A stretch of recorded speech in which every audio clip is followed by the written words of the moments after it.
Good morning, metalheads of the internet, and welcome to a brand new episode of the Metal Meltdown.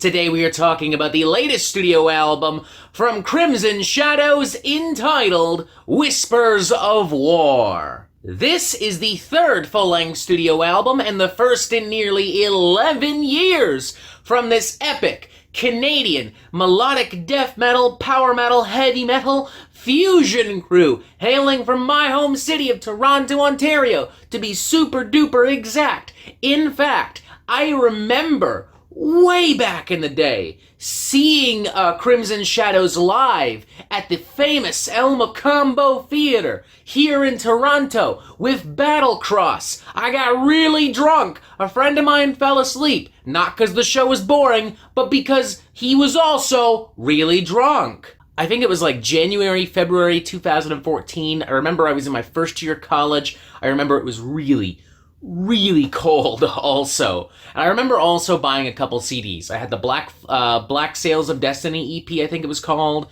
and another one called Battle Hard. I think so. Yeah.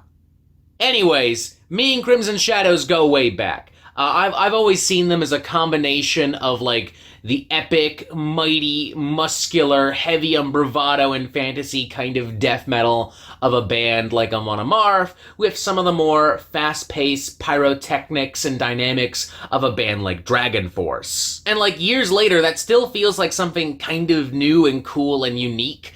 To me, I mean, there's no shortage of melodeath, power metal, fusion stuff at this point, but it's often very, like, grandiose and over-the-top and very overproduced. I mean, cough, cough, winter sun. Whereas Crimson Shadows is all about just fun. Swinging swords and axes and fighting monsters and, epic imagery that you can see out of like the Lord of the Rings or like Conan the Barbarian or some shit like that, It's perfect music for, like, drinking beer and playing, like, Warhammer 40k Space Marine. Their 2014 album, Kings Among Men, is great because it took everything that was kind of like raw and special about Crimson Shadows on the previous album, Glory on the Battlefield, not Battle Hard, I fucked up there, and also the other EPs, and it just elevated it. It made it bigger, it made it bolder, there was more polish, more refinement, everything was a little bit more complex and nuanced, the melodies were more powerful. And what I love immediately about this album, Whispers of War, is that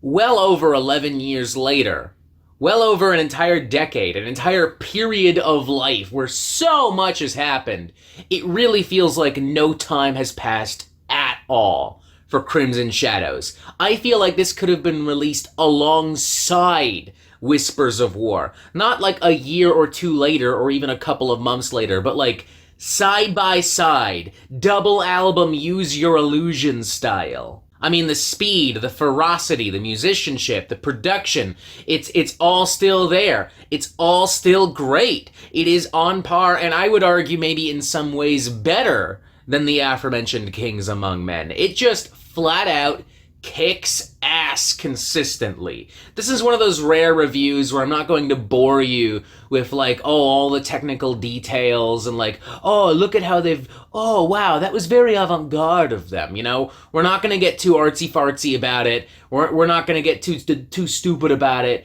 I'm just straight up going to tell you why this album fucking rocks. Now look, if we want to be extra objective for a minute, if you want me to really put my critic hat back on for a second, it is fair to argue that the album isn't the most versatile or flexible. It is fair to argue that at this point, Crimson Shadows have a formula that they absolutely stick to. But fuck it. It's a recipe that works. There's a reason why Grandma has never felt the need to change her recipe for spaghetti and meatballs. It's fucking good. Same thing here. And to be entirely extra super duper fair, perhaps even too fair, generously too fair and generous, there are at least a few little things here and there. Like Battle Hard 2, Battle Harder, the sequel to the song Battle Hard, does have some more kind of evocative, grandiose kind of opening with these soaring twin guitars launching forward into that standard kind of high-octane, heavy, epic kind of melodeath power metal fusion stuff. Lots of crushing, battering, super fast-paced triplet grooves and insane guitar pyrotechnics and dynamics here as well. We also do have some guest features across the album as well. Matt McGachy of Cryptopsy fame shows up on the album's title track, and Brittany Slays of Unleash the Archers fame shows up on Secrets of Our Time. The former of which retains the signature Crimson Shadow's metallic sheen and epic might, while also going into some more brutal flavors and territories the moment Matt shows up. I mean, it's nowhere near Cryptopsy heavy, that's for fucking sure, but his menacing, deep, bellowing gutturals combined with some chunky, like, primitive kind of grooves and battering rhythms definitely does the job. Definitely makes this a little bit heavier than perhaps the standard Crimson Shadows number. Whereas the former track has Brittany absolutely shining and soaring and dazzling over epic power melodic death metal. This actually is similar in a way to what she was at least doing at a point with Unleash the Archers. Like, if you miss the earlier days of Unleash the Archers where they had more melodeath influence in their sound, this is definitely gonna fucking do the trick for you.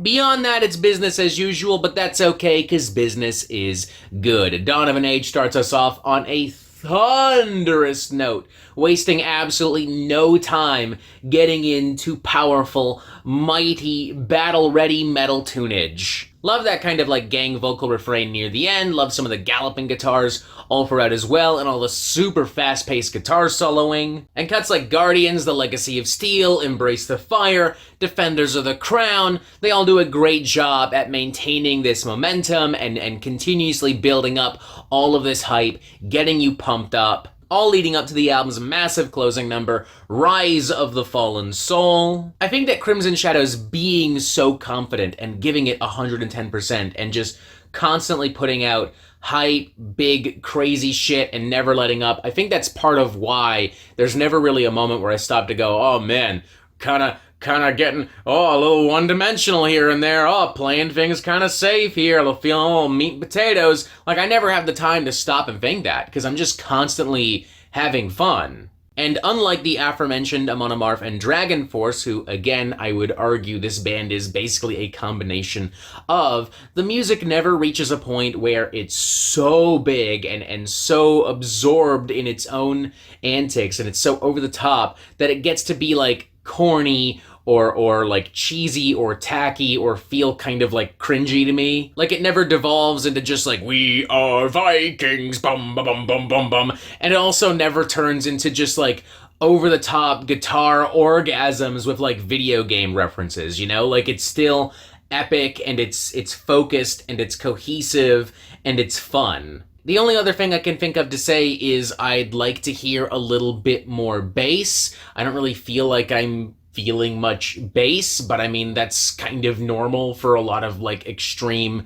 metal at this point. What are you gonna do? It's by no means a deal breaker. I'm still feeling a very solid 4 to 5. This is just a straight up great fun record from start to finish. It's big, dumb, epic, melodic fantasy metal done right. It's big, dumb, epic, melodic fantasy metal done right. Amon Amarth, Dragon Force, Winter Sun, they ain't got fucking nothing on Crimson Shadows. This is the kind of shit that makes me forget that I don't like power metal. That's how good it is. Not gonna lie, it's hitting especially hard after like a week and a half of just listening to like whiny, pissy, angry Slaughter to Prevail fanboys. Ugh. But it is a genuinely great album in its own right and own regard, and I highly recommend it. Nobody else is talking about it right now. It's been out for, at this point, maybe just about a week.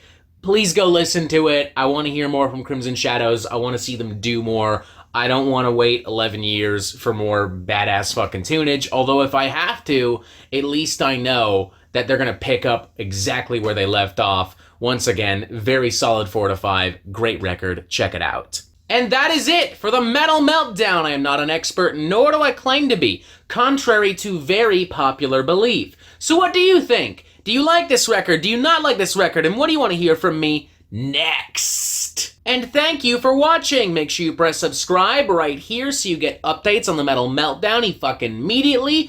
Boom, other videos here. Join us on Discord. And as always, you have yourself a fantastic fucking day.